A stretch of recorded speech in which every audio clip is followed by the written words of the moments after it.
Hello everyone, welcome to my channel Let's Read and Learn with Jyotsna। Last video में हमने class 10 biology NCERT chapter 6 life processes start किया था, जिसमें हमने how do living things get their food तक पढ़ लिया था। तो ये पार्ट 2 है। इससे पहले आपको पार्ट 1 देखना ज़रूरी है, तो पहले आप उसको ज़रूर देख लीजिएगा जिसने नहीं देखा है, तभी आपको आगे के कंसेप्ट अच्छे से समझ आएंगे। तो आज की वीडियो स्टार्ट करते हैं। तो हमें आज स्टार्ट करना है ऑटोट्रॉफिक न्यूट्रिशन। जैसे कि हमने लास्ट क्लास में ऑटोट्रॉफ्स पढ़े थे। ऑटोट्रॉफ्स क्या थे? ऑटो मीन्स सेल्फ और ट्रॉफ मीन्स न्यूट्रिशन बताया था आपको मैंने। तो ऑटोट्रॉफिक न्यूट्रिशन क्या हो जाएगा? वो ऑर्गेनिज्म जो इनऑर्गेनिक या ऑर्गेनिक सब्सटेंसेस को यूज़ करके अपना फूड खुद बनाए, है ना। तो इस प्रोसेस को हम क्या कह देंगे? ऑटोट्रॉफिक न्यूट्रिशन हो जाएगा। और वो ऑर्गेनिजम्स कौन है? ऑटोट्रॉफ्स हैं। अच्छा, वो सिंपलर इनऑर्गेनिक और ऑर्गेनिक मटेरियल्स क्या थे? हमने लास्ट वीडियो में पढ़ा है, कार्बन डाइऑक्साइड और वाटर होते हैं, है ना। तो अब इसमें देखते हैं कि ये क्या कह रहे हैं। Carbon and energy requirements of the autotrophic organism. जो कार्बन और एनर्जी रिक्वायरमेंट्स हैं, ज़रूरतें हैं किसकी? ऑटोट्रॉफिक ऑर्गेनिज्म की। वो कौन है autotrophic organism? Green plants are fulfilled by photosynthesis. वो किसके द्वारा पूरी होती हैं? फोटोसिंथेसिस के द्वारा पूरी होती हैं। अब ये फोटोसिंथेसिस क्या है? अच्छा, किसी को पता है कि ये फोटोसिंथेसिस वर्ड जो है, टर्म जो है, किसने दी थी सबसे पहले? If you know the answer please write it in the comment box. I will also tell you the answer, don't worry about that. Barnes was the first who proposed this term for the first time, photosynthesis, I think in 1896, I guess। जो ये word है, ये किससे derive किया गया? ये Greek words जो होते हैं ना, उनसे डिराइव किया गया है। जैसे कि फोटो मीन्स, ये ग्रीक वर्ड है फोटो ग्रीक वर्ड में क्या मतलब होता है इसका? लाइट। और सिंथेसिस का क्या मतलब होता है? पहले तो ये लिख लेते हैं ना। और सिंथेसिस का मतलब मैन्युफैक्चर करना, है ना, कोई चीज़ बनाना। तो अब देखते हैं कि आगे फोटोसिंथेसिस क्या कह रहा है। It is the process by which autotrophs take in substances. ये वो प्रोसेस है फोटोसिंथेसिस जिसके द्वारा ऑटोट्रॉफ्स जो ग्रीन प्लांट्स हैं, टेक इन सब्सटेंसेस को लेते हैं। कहाँ से? From the outside and convert them into stored forms of energy. और उन्हें कन्वर्ट करते हैं किस में? Stored forms of energy. Energy की वो फॉर्म्स जिसे ये स्टोर करके रख लेते हैं। This material is taken in the form of carbon dioxide and water, जैसा कि अभी मैंने बताया और लास्ट वीडियो में भी पढ़ा था हमने। तो ये जो मटेरियल, ये जो बोल रहा है कि बाहर से लेता है, वो किस फॉर्म में लिया जाता है? Carbon dioxide and water, which is converted into carbohydrates in the presence of sunlight and chlorophyll. जिसे वो किस में कन्वर्ट कर देता है? कार्बोहाइड्रेट्स में। किसकी प्रेजेंस में? सनलाइट की प्रेजेंस में और क्लोरोफिल की प्रेजेंस में। तो ये आपको फोटोसिंथेसिस की डेफिनेशन मिल गई है, जिसको हम देखेंगे अभी। कैसे लिख सकते हैं आप इसको? It is the process by which autotrophs take in material in the form of carbon dioxide and water which is converted into carbohydrates in the presence of sunlight and chlorophyll। ऐसे लिख सकते हैं आप इसको, है ना। ये पूरा फोटोसिंथेसिस के प्रोसेस की डेफिनेशन है। अच्छा, क्लोरोफिल क्या है? क्लोरोफिल क्या होता है? क्लोरोफिल कहाँ प्रेजेंट होता है और ये होता क्या है? ये भी हमने आप लोगों ने भी 9th क्लास में पढ़ा होगा। Chlorophyll is a green coloured pigment present in the chloroplast. Chloroplast क्या होते हैं? क्लोरोप्लास्ट लीव्स में प्रेजेंट होते हैं। डबल मेम्ब्रेनस स्ट्रक्चर होते हैं जिन्हें हम किचन ऑफ द सेल भी कहते हैं, है ना। और है होते क्या है वैसे वो? जैसा आपने 9th क्लास में पढ़ा होगा, 3 टाइप्स ऑफ प्लास्टिड्स पढ़े थे हमने। कौन कौन से थे? क्रोमोप्लास्ट,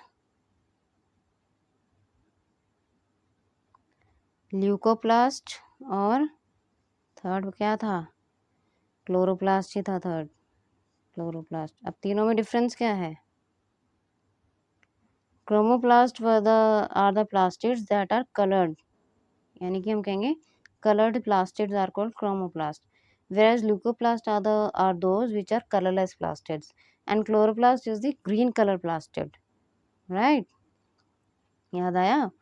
तो यहाँ पे क्रोमो का मतलब ही होता है कलर। अच्छा, और ये ग्रीन कलर का क्यों होता है? Because of the presence of pigment chlorophyll. Carbohydrates are utilised for providing energy to the plant. जो ये कार्बोहाइड्रेट्स बन रहे हैं, तो ये किस लिए यूज हो रहे हैं? एनर्जी प्रोवाइड करने के लिए। किसे? प्लांट को। यही तो, तभी तो हम सारा प्रोसेस देख रहे हैं कि कैसे एनर्जी प्रोवाइड हो वेरियस फंक्शंस परफॉर्म करने के लिए। वो जो मेंटेनेंस और रिपेयरिंग फंक्शंस थे स्ट्रक्चर्स को मेंटेन करने के लिए, उसके लिए एनर्जी चाहिए थी, तो वही एनर्जी। ठीक है, we will study how this takes place in the next section. अच्छा, ये कार्बोहाइड्रेट्स कैसे एनर्जी में चेंज हो जाता है, ये हम नेक्स्ट सेक्शन में देखेंगे। The carbohydrates which are not used immediately, वो कार्बोहाइड्रेट्स जो इमीडिएटली तुरंत यूज नहीं होते, वो क्या हो जाते हैं? Are stored in the form of starch. वो किस फॉर्म में स्टोर हो जाते हैं? स्टार्च की फॉर्म में स्टोर हो जाते हैं। Which serve as the internal energy reserve. जो किस तरह काम करते हैं? इंटरनल एनर्जी रिजर्व की तरह की। भाई एक हमारे पास एनर्जी रिजर्व में है, जब जरूरत पड़ेगी तो हम उसमें से यूज कर लेंगे। To be used as and when required by the plant. वही बात कह दी कि जो यूज कर जाएगी किसके द्वारा? प्लांट के द्वारा, जब भी उसको ज़रूरत होगी, जब भी जैसी भी ज़रूरत उसको होगी वो उसमें से ले लेगा energy. A somewhat similar situation is, ऐसी ही सिमिलर सिचुएशन किसमें देखी जाती है? इन अस मतलब हमारी बात हो रही है, ह्यूमन बींग्स की, या फिर आप एनिमल्स कह लीजिए। Where some of the energy derived from the food, जिसमें कुछ एनर्जी जो फूड से डिराइव की जाती है, जो हम खाते हैं खाना, is stored in our body in the form of glycogen. हमारी बॉडी में वो किस फॉर्म में स्टोर होती है? वो ग्लाइकोजन की फॉर्म में स्टोर होती है। तो ये भी एक और आपको ऑटोट्रॉफ्स और हेट्रोट्रॉफ्स, हमारी बात मतलब एनिमल्स की बात मतलब हेट्रोट्रॉफ्स की बात कर दी। ये भी कंपैरिजन कर दिया उसने कि प्लांट्स में किस फॉर्म में एनर्जी स्टोर हो जाती है? स्टार्च की फॉर्म में। whereas in animals or you can say human beings, the energy is stored in the form of glycogen। ये एक और पॉइंट हो गया किसमें? हेटरोट्रॉफ्स और ऑटोट्रॉफ्स के बीच में, है ना। एक हमने पढ़ा था कि वो ऑटो लास्ट वीडियो में कि सिंपल इनऑर्गेनिक मटेरियल को यूज करते हैं ऑटोट्रॉफ्स, और ठीक है, और हेटरोट्रॉफ्स का देखा था कि वो कॉम्प्लेक्स ऑर्गेनिक सब्सटेंसेस को यूज करते हैं और उन्हें ब्रेक डाउन करते हैं सिंपलर सब्सटेंसेस में। ठीक, और हेटरोट्रॉफ्स क्या होते हैं? डायरेक्टली और इनडायरेक्टली डिपेंडेंट होते हैं ऑटोट्रॉफ्स से, whereas autotrophs are the ones which prepare their own food and are independent. यही सब पढ़ा था। ऑटोट्रॉफ का मतलब ही है सेल्फ न्यूट्रिशन, की खुद का न्यूट्रिशन खुद ही प्रिपेयर करना। तो ये सब चीज़ें आप मार्क करके रख लीजिए, ये डिफरेंस बिटवीन हमें दिख रहे हैं, बहुत इंपॉर्टेंट है। अच्छा, अब ये क्या है? 6 molecules of carbon dioxide and 12 molecules of water in the presence of chlorophyll and sunlight gives you 1 molecule of glucose plus 6 molecules of oxygen and 6 molecules of water। ये क्या है? फोटोसिंथेसिस की इक्वेशन है, राइट। तो ये जो photosynthesis की जो इक्वेशन है, ये सिंप्लीफाइड इक्वेशन है। ये पूरी जो बोल रहे थे ना कि ऑटोट्रॉफ्स कार्बन डाइऑक्साइड और वाटर को यूज़ करते हैं और कन्वर्ट करते हैं किसमें? कार्बोहाइड्रेट्स। कार्बोहाइड्रेट्स वो क्या है? ग्लूकोज है ये। और ये 6O2 जो है ये क्या है? ये एज अ बाय प्रोडक्ट बनेगा। ये हमने अभी पिछले लास्ट वीडियो में बाय प्रोडक्ट समझा था क्या होता है, इसलिए वो वीडियो ज़रूर देखिएगा, तभी इस वीडियो को देखना है उसके बाद ही। तो यहाँ पे जो ये ऑक्सीजन है एज अ बाय प्रोडक्ट की तरह रिलीज होता है। ये जो मैंने बोला कि सिंप्लीफाइड इक्वेशन है, ये किसने दी थी? C.B. नील, है ना। C.B. Neil of Stanford University USA summarize the process of photosynthesis, ठीक है, and give us this simplified equation which is written in front of you, this one। C.B. Neil, NEIL, Stanford University के थे, उन्होंने दी थी। ठीक, photosynthesis is consists of a large number of steps, जिसको इन्होंने summarise करके सिंप्लीफाइड इक्वेशन में हमारे को बता दिया एक इक्वेशन में कि भाई क्या होता है फोटोसिंथेसिस में, राइट। अब देखते हैं, let us now see what actually happens during the process of photosynthesis. अब हम देखते हैं कि एक्चुअली होता क्या है प्रोसेस ऑफ फोटोसिंथेसिस में। The following events occur during this process, ये जो नीचे प्रोसेसेस हैं ये इवेंट्स होते हैं इस प्रोसेस के दौरान। पहला क्या है, absorption of light energy by chlorophyll. जो क्लोरोफिल है वो क्या करता है, लाइट एनर्जी को एब्जॉर्ब करता है, और ये लाइट एनर्जी कहाँ से ले रहा है, सनलाइट से, है ना। और दूसरा पॉइंट क्या है, conversion of light energy to chemical energy and splitting of water molecules into hydrogen and oxygen. Conversion करना, ये जो लाइट एनर्जी ली है एब्जॉर्ब किया, अब इसको कन्वर्ट करना किस में, केमिकल एनर्जी में। और क्या होता है, वाटर मॉलिक्यूल्स जो है, ये जो 12 मॉलिक्यूल्स ऑफ वाटर हमें दिख रहे हैं, इनको स्प्लिट करना यानी ब्रेक करना किस में, हाइड्रोजन और ऑक्सीजन में। थर्ड पॉइंट है reduction of carbon dioxide to carbohydrates. जो ये कार्बन डाइऑक्साइड है उसको क्या करना है, इसका रिडक्शन होगा किसमें, कार्बोहाइड्रेट्स में। कार्बोहाइड्रेट्स क्या, ग्लूकोज बन रहे हैं यहाँ पे। तो हमने पढ़ा था लास्ट वीडियो में ऑक्सीडेशन और रिडक्शन रिएक्शंस होती हैं, तो ये क्या हो रहा है, रिडक्शन हो रहा है यहाँ पे इसका कार्बन डाइऑक्साइड का, है ना। अच्छा, अब ये जो है ना कार्बन डाइऑक्साइड का जो प्रोसेस है कि बाहर एनवायरनमेंट से लेके उसके एब्जॉर्प्शन से लेके उसके कार्बोहाइड्रेट्स तक कन्वर्ट होने का जो ये पूरा प्रोसेस है, ये हमें किसने बताया था, ये एक साइंटिस्ट थे मेल्विन कैल्विन नाम के, राइट। उन्होंने कार्बन का जो 14 आइसोटोप होता है उसे यूज़ करके बताया था कि कंप्लीट रूट बताया था किसका, कार्बन का, कैसे वो प्लांट में फोटोसिंथेसिस के दौरान ट्रैवल करता है, starting from its absorption as carbon dioxide to its conversion to carbohydrates and other organic compounds. तो ये जो पाथवे पूरा बताया था ना उन्होंने कि कार्बन डाइऑक्साइड की फॉर्म में कैसे कार्बन एब्जॉर्ब होता है और फिर कन्वर्ट हो जाता है कार्बोहाइड्रेट्स में, ये किसने, मेल्विन कैल्विन ने बताया था। और इस पाथवे का नाम दिया गया Calvin cycle, which is very important. ये आप हायर क्लासेस में, मतलब अगर आप 10th के बाद पढ़ते हैं तो आपको कैल्विन साइकिल पढ़ने को मिलेगी, ठीक है। तो ये सब में एक्स्ट्रा इन्फॉर्मेशन साइंटिस्ट के बारे में जो जो हमें पता है वो हमें देनी चाहिए। साइंटिस्ट का कंट्रीब्यूशन भी पढ़ना ही चाहिए ज़रूर। और आपको भी कुछ पता है तो आप भी बताइए ज़रा कमेंट बॉक्स में, साइंटिस्ट का कंट्रीब्यूशन इस टॉपिक से related.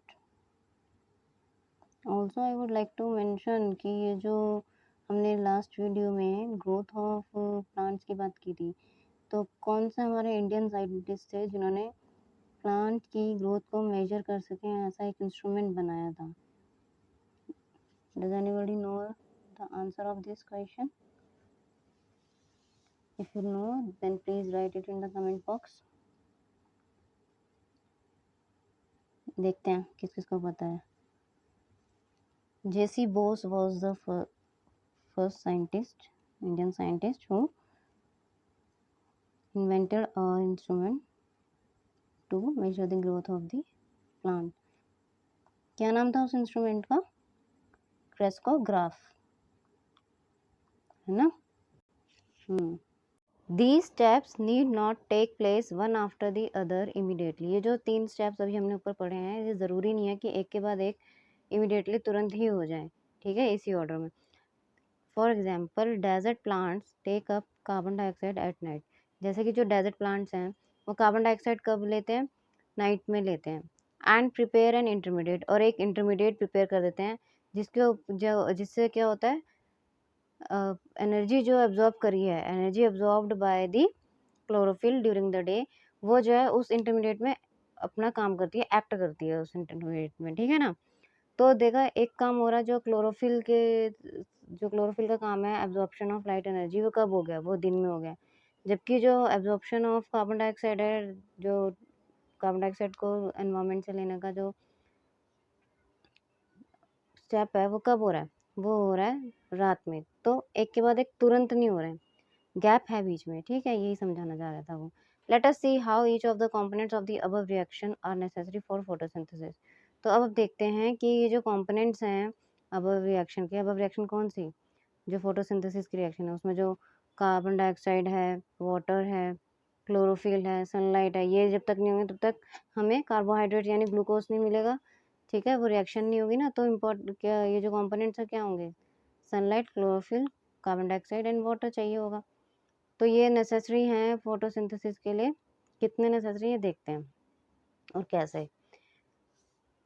If you carefully observe a cross section of a leaf under the microscope, अगर हम एक लीफ को अंडर द माइक्रोस्कोप देखते हैं तो हमें क्या दिखेगा, यू विल नोटिस, हम नोटिस करेंगे that some cell contain green dots, क्योंकि सब कुछ सेल्स में ग्रीन डॉट्स हमें दिखाई देंगी। These green dots are cell organelles called chloroplast. ये जो ग्रीन डॉट्स हैं वो क्या है, सेल ऑर्गेनल्स हैं।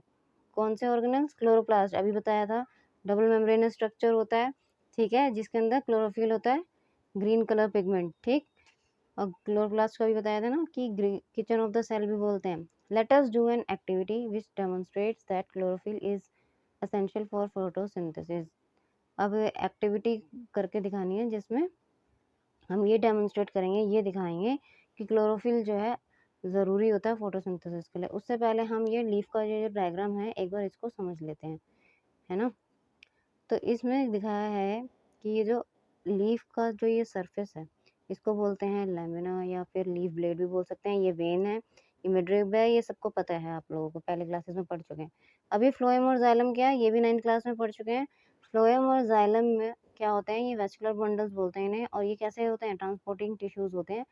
फ्लोएम का क्या काम होता है कि transport the food prepared in the leaves to the other parts of the plant, यानी लीव्स में जो फूड प्रिपेयर हो रहा है वो बाकी पार्ट्स में भी तो पहुँचाना है, तो वो कौन ट्रांसपोर्ट करता है, वो फ्लोएम करता है। और जाइलम का काम होता है to transport the water absorb by the roots to other parts of the plant. जो जाइलम है, जो रूट्स जो क्या कर रही हैं, वाटर एब्जॉर्ब कर रही हैं सॉइल से, वो बाकी पार्ट्स में पहुँचा रहा है, लीफ तक पहुँचा रहा है, जिससे कि फोटोसिंथेसिस हो सके, ठीक है। और अगर क्या था कि क्रॉस सेक्शन देखें, अगर हम लीफ को अंडर द माइक्रोस्कोप देखेंगे तो हमें क्या दिखेगा, ये अपर एपिडर्मिस है, ये लोअर एपिडर्मिस है। अपर एपिडर्मिस मतलब ऊपर का जो सरफेस हमें दिखता है, और लोअर एपिडर्मिस मतलब जो उस लीफ के नीचे का सरफेस होता है, ठीक है। अब ये जो बीच का पोर्शन है ये क्या है, ये है हमारा मीजोफिल, MESOPHYLL, मीजोफिल लेयर है। इसमें ये जो रेक्टेंगुलर शेप के जो सेल्स हमें दिख रहे हैं ये हैं हमारे पैलिसेड मीजोफिल, और ये जो राउंड में शेप है ये है हमारे स्पॉन्जी मीजोफिल, ठीक है। और हमें यहाँ दिख रहा है ये गार्ड सेल्स, और एक तो ये क्या है, ये क्या है, ये जो इतना पोर्शन है ये हमारा स्टोमेटा है, तभी तो इनको गार्ड सेल मेंशन करा हुआ है। तो ये स्टोमेटा है तो ये स्टोमेटल पोर होगा, ये यहाँ पे स्टोमेटल पोर है। इसी के थ्रू एक्सचेंज ऑफ गैसेज होगा और लॉस ऑफ वाटर भी होता है, ये अभी हमने पढ़ेंगे नीचे, ठीक है। तो ये यहाँ से क्या होगा, कार्बन डाइऑक्साइड अंदर जाएगी, ऑक्सीजन जो अंदर होगी वो बाहर आएगी यहाँ से, और वाटर भी जो अंदर होगा वो बाहर आएगा यहाँ से, लॉस ऑफ वाटर है ना, वो यहीं से होगा, ठीक है। तो ये जो लॉस ऑफ वाटर होता है थ्रू स्टोमेटल पोर्स, इस प्रोसेस को हम क्या कहते हैं, ट्रांसपीरेशन प्रोसेस बोलते हैं, राइट। चलिए अब आगे देखते हैं, एक्टिविटी देखते हैं जिसमें हमने क्लोरोफिल को ये बताना था कि एसेंशियल है फोटोसिंथेसिस के लिए, ये डेमोन्स्ट्रेट करना है।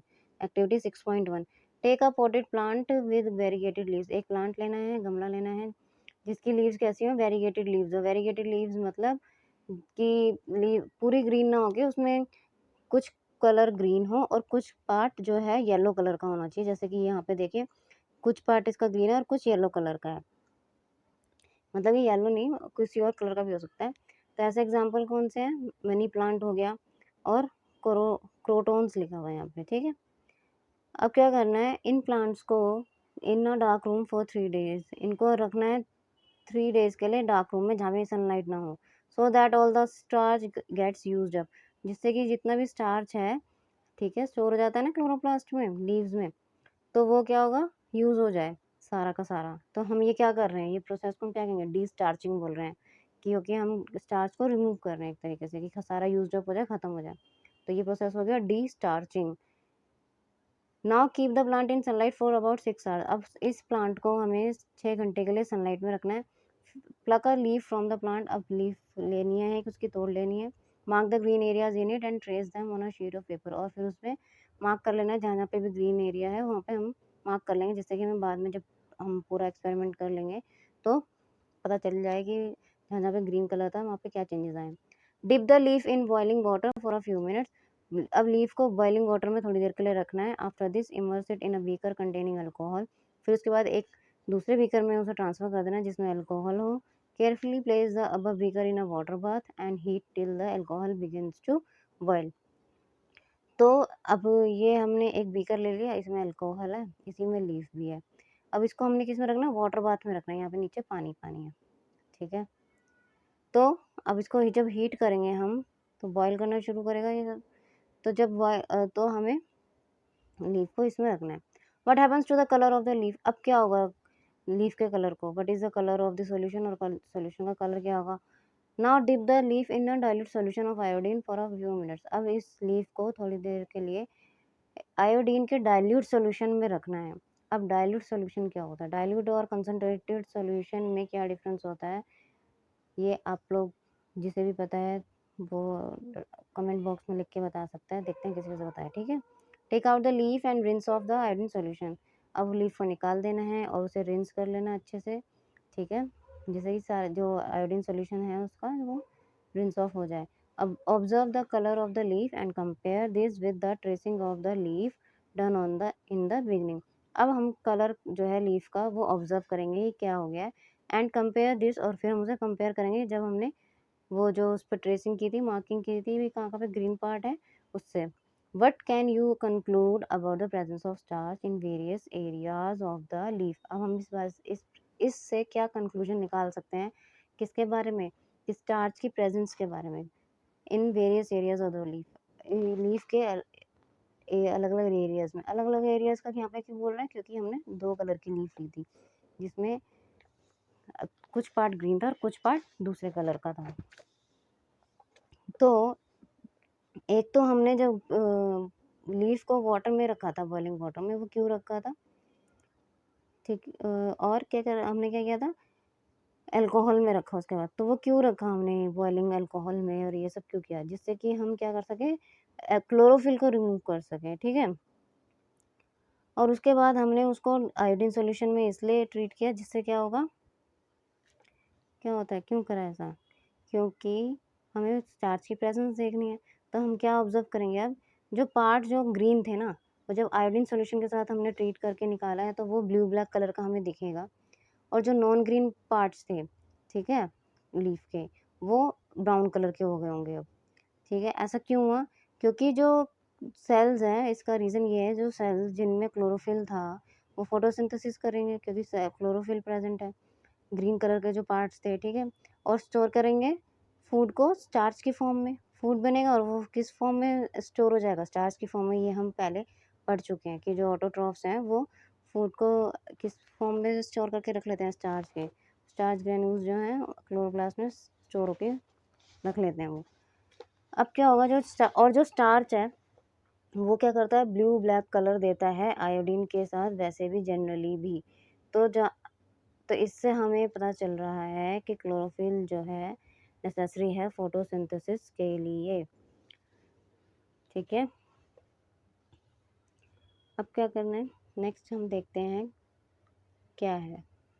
Now let us study how the plant obtains carbon dioxide, अब हम पढ़ते हैं कि कैसे प्लांट्स जो है कार्बन डाइऑक्साइड को ऑब्टेन करते हैं। In class 9th we had talked about stomata which are tiny pores present on the surface of the leaves, class 9th में हमने बात की थी स्टोमेटा के बारे में, जो क्या होते हैं, वो छोटे छोटे पोर्स होते हैं, छेद होते हैं, present on the surface of the leaves, leaves की सरफेस पे प्रेजेंट होते हैं। Massive amounts of gaseous exchange takes place in the leaves through these pores, बहुत मैसिव मतलब बहुत लार्ज अमाउंट में जो है गैशियस एक्सचेंज होता है इन पोर्स से, किस लिए, for the purpose of photosynthesis, but it is important to note here that exchange of gases occur across the surface of stems roots and leaves as well, लेकिन ये नोट करना important है कि जो ये एक्सचेंज ऑफ गैसेज है ये surface of stems roots और लीव्स में भी होता है, since large amounts of water can also be lost through these stomata, the plant closes these pores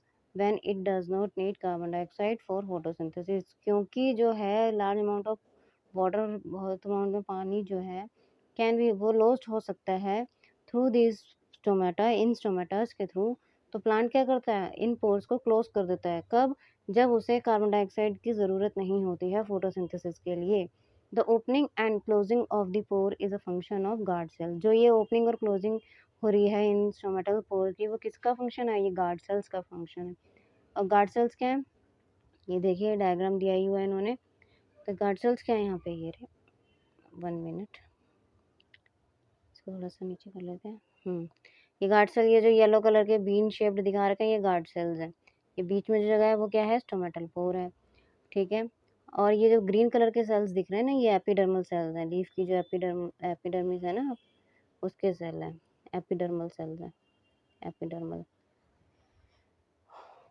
तो क्या बोल रहे हैं, the guard sales swell when water flows into them. Guard cells जो है स्वेल हो जाते हैं, यानी फूल जाते हैं, कब, जब पानी उनके अंदर फ्लो करता है। Causing the stomatal pore to open, जिसकी वजह से स्टोमेटल पोर जो है ओपन हो जाते हैं। Similarly the pore closes if the guard cells shrink. ऐसे ही पोर जो है क्लोज हो जाते हैं, कब, जब गार्ड सेल्स श्रिंक हो जाते हैं, सिकुड़ जाते हैं, ठीक है। और तो ये जो लॉस ऑफ वाटर है, ये कौन से प्रोसेस से हो रहा है, अभी बताया था, ट्रांसपीरेशन प्रोसेस बोलते हैं हम इसे। और ये आपने इसका ओपनिंग और क्लोजिंग भी देख लिया कैसे होता है, ठीक।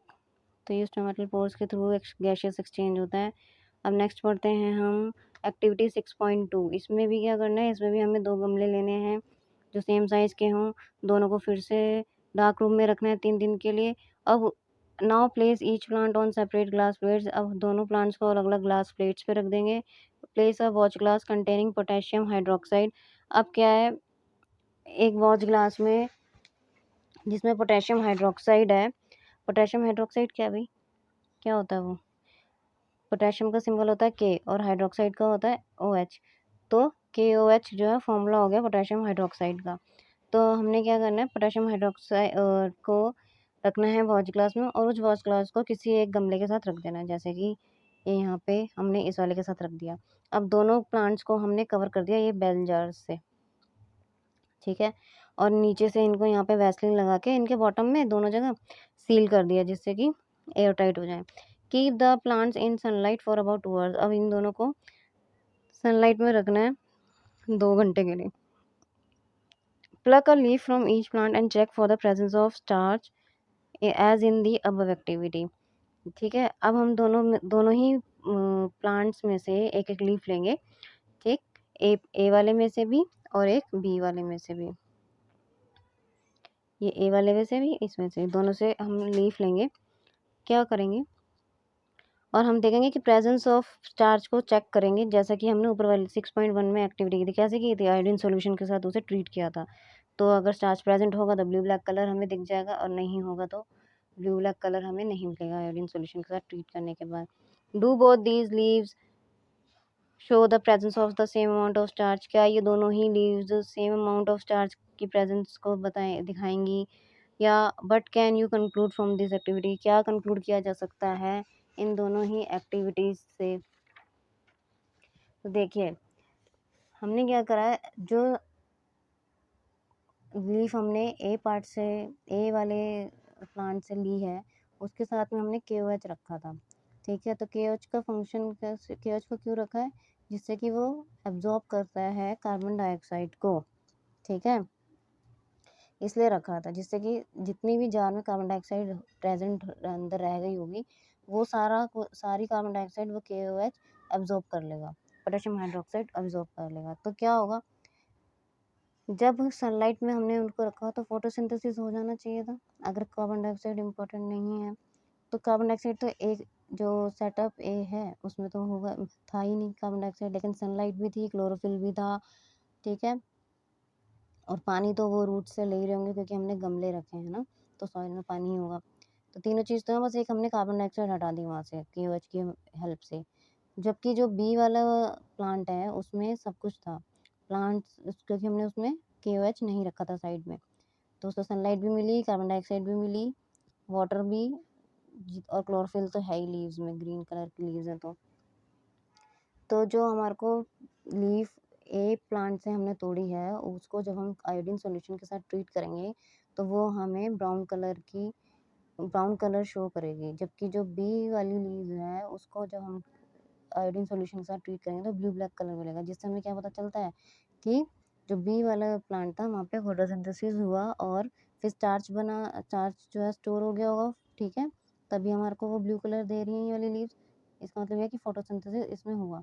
जबकि जो ए वाला जो हमारा प्लांट था उसमें हमने कार्बन डाइऑक्साइड हटा दी, तो उसकी लीफ में फोटोसिंथेसिस नहीं हो पाया, फूड नहीं बन पाया, ना ही वो स्टोर हो पाया स्टार्च की फॉर्म में, इसलिए उसने ब्राउन कलर दिया आयोडीन सोल्यूशन के साथ, राइट।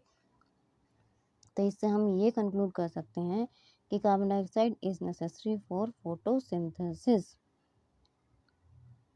ठीक है।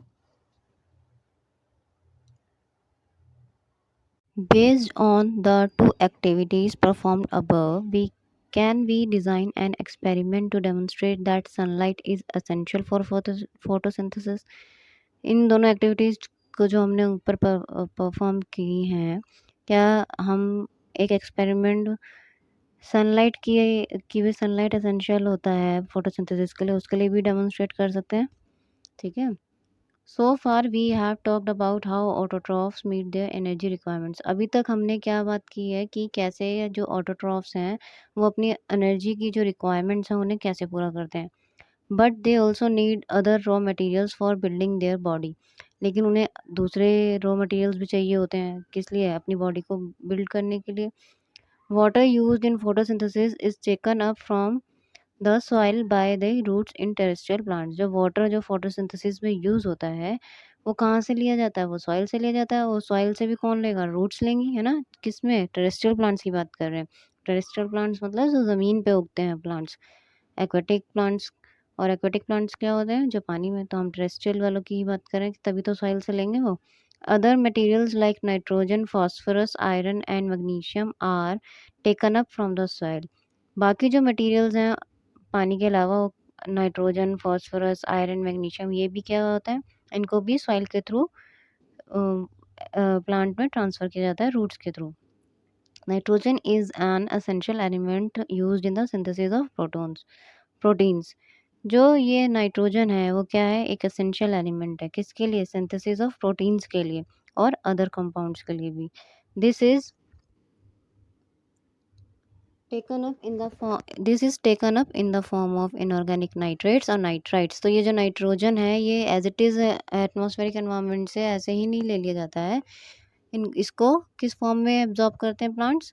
इनऑर्गेनिक नाइट्रेट्स और नाइट्राइट्स की फॉर्म में, ठीक है। और it is taken up as organic compounds. और अगर ऑर्गेनिक कंपाउंड्स की फॉर्म में लेते हैं तो which have been prepared by bacteria from atmospheric nitrogen. तो वो जो ऑर्गेनिक कंपाउंड्स हैं वो किसके द्वारा प्रिपेयर किए गए हैं? बैक्टीरिया के द्वारा, जो एटमॉस्फेरिक नाइट्रोजन को यूज़ करते हैं और ऑर्गेनिक कंपाउंड्स बनाते हैं नाइट्रोजन के साथ, और फिर जो है सॉइल से प्लांट जो है ये ऑब्जॉर्ब कर लेते हैं। तो जो ये बैक्टीरिया की यहाँ पे बात की है वो कौन है? ये कौन से बैक्टीरिया की बात हो रही है? ये है, I am sorry please wait, ये कौन से बैक्टीरिया की बात हो रही है? ये राइजोबियम बैक्टीरिया की बात हो रही है। ये भी 9th क्लास में एक नाइट्रोजन साइकिल थी जिसमें बताया था कि कैसे राइजोबियम जो बैक्टीरिया होता है वो कैसे एटमॉस्फेरिक नाइट्रोजन को फिक्स करता है। फिक्सिंग ऑफ नाइट्रोजन पढ़ा होगा पूरा, है ना। और ये किस में प्रेजेंट होता है? लेग्यूमिनस प्लांट्स में प्रेजेंट। तो जिनके जो लेग्यूमिनस प्लांट्स होते हैं उनकी रूट्स में प्रेजेंट होता है ये बैक्टीरिया। पढ़ा था ना 9th क्लास में, याद आया? सो आज की वीडियो के लिए इतना ही। अब नेक्स्ट वीडियो में हम करेंगे टॉपिक हेटरोट्रॉफिक न्यूट्रिशन। तब तक के लिए आप जितना अभी तक हमने रीड करके समझा है इसे रिवाइज कीजिएगा। And also don't forget to like, share and subscribe to my channel. Thank you.